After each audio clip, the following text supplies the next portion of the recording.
What's up, ladies and gents? This is Casey Kid, coming at you with another Destiny video.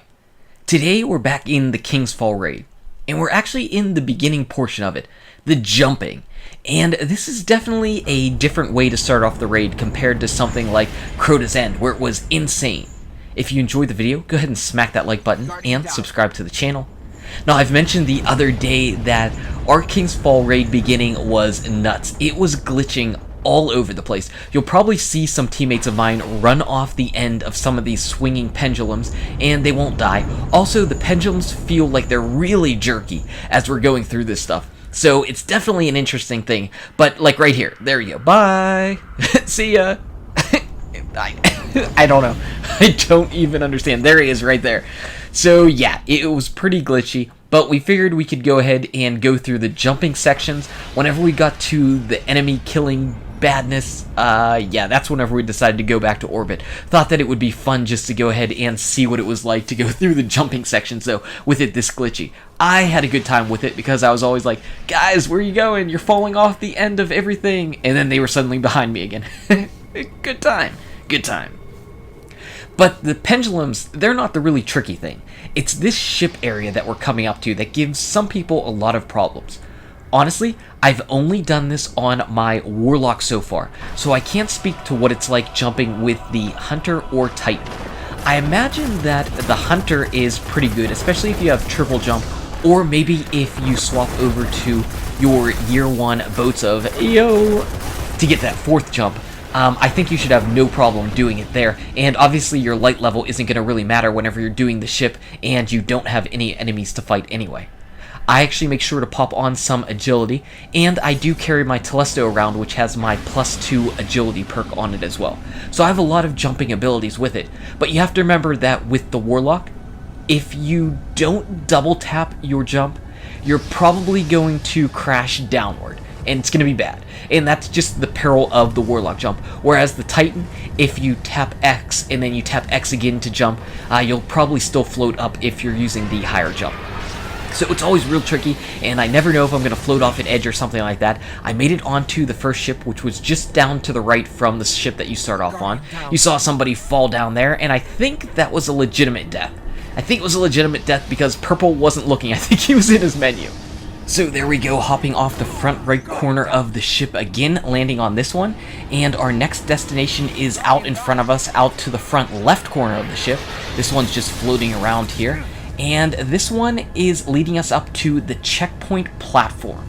So it's really helpful to land on this platform just so that you have a checkpoint. If you happen to die, at least you can spawn back up here, and that's really nice to cut out those first few jumps. But you have to move real quick back onto the ship, because otherwise it's going to go away, and honestly, I thought I was dead. I didn't think that I had any chance of making it onto that ship. But I did, and now is when your palms start getting all sweaty, and you're worried so much about where you're trying to jump, where's the next ship coming in, because sometimes it feels like the ships are just taking so long to spawn in. Luckily, this one spawns in out in front of us, makes it a real nice and easy target, even though I'm really close to the back edge of the ship. It gets really dicey. I don't know if I'm waiting too long whenever I'm jumping, but I always feel like I'm jumping at the back edges of the ship. When this ship comes in, what we do is duck and move towards the right of the ship that we're on, just to let that pass overhead. And then this ship right here in front of the screen, you just want to make sure you double jump and go real high as possible, basically a straight jump up in the air. And the next ship that's coming across is going to be another high jump. It's about to spawn in, and you're just going to jump up onto this one. Honestly, this part isn't very difficult at all, these couple jumps. The first couple jumps seem to be a little bit trickier than these last few that we've done. Here's our next ship. Again, it's another double jump just straight up in the air, and I find that that's pretty easy with the Warlock because I almost just need to jump straight up. I don't need to actually aim and land and guide myself towards anything. We ride this ship for a little while, and you can see some of our other teammates are jumping around getting onto their own ships as well. We're so close to the end. Now is not the time to screw up at all. It's not the time. In this one, we need to make a long leap to just as our ship is actually fading out of existence, and this is the final one. As we're standing on it, our teammates are like, yay, we made it, and I said, whoa. One time I made it right here, and someone Mario jumped me right into the abyss. It was terrible. It was terrible. So until I actually land on this platform, I don't count it as done. But that was it. That was the ship jumping in one nice clean take, so that doesn't happen all the time. Wipeout! And since this is a jumping video, we might as well show how to go about jumping over to the secret chest in this area. Now, I do have a video showing the calcified fragments in the raid and the secret chest locations in the raid, everything except for the one before Golgoroth, where you need to stand on 4 different plates, because I still don't have actual footage of the 4 different plates to be able to really put out a nice quality video for you guys. But this is at least leading you over to the secret chest in this area, in case you've never gone to it and want to know how to get to it. And you haven't checked out my other video, which you could. There's nothing wrong with that. You can still go check out my other video. Anyway, what you want to do is make it to this first circular plate here and turn to the right. There's the location that we need to jump to, but it is invisible. I know where it is because my teammate was just standing on it. Sometimes if you're with a team, it's nice to have one person stand on it the entire time just to let everybody else not have to pull over their ghosts and make a blind leap of faith. The next ghost shows where I'm supposed to go onto this ledge, and now I need to jump up onto this column, and there's a tiny little ledge and outcropping. Turn around 180 and jump up high over onto this outcropping, and then again pull out your ghost to see the final platform you need to make it on.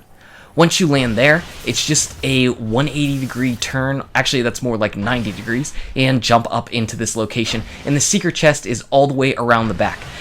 This chest actually has a small chance to drop an exotic item, so that's cool, but don't open it up until your entire team is here, because since it's a jumping puzzle, sometimes people can get stuck, and if you open the chest up, it might despawn before they get there. Anyway, guys and gals, thank you so much for watching.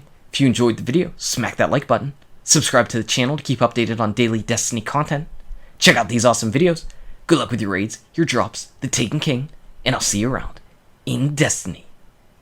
Jumping Beam.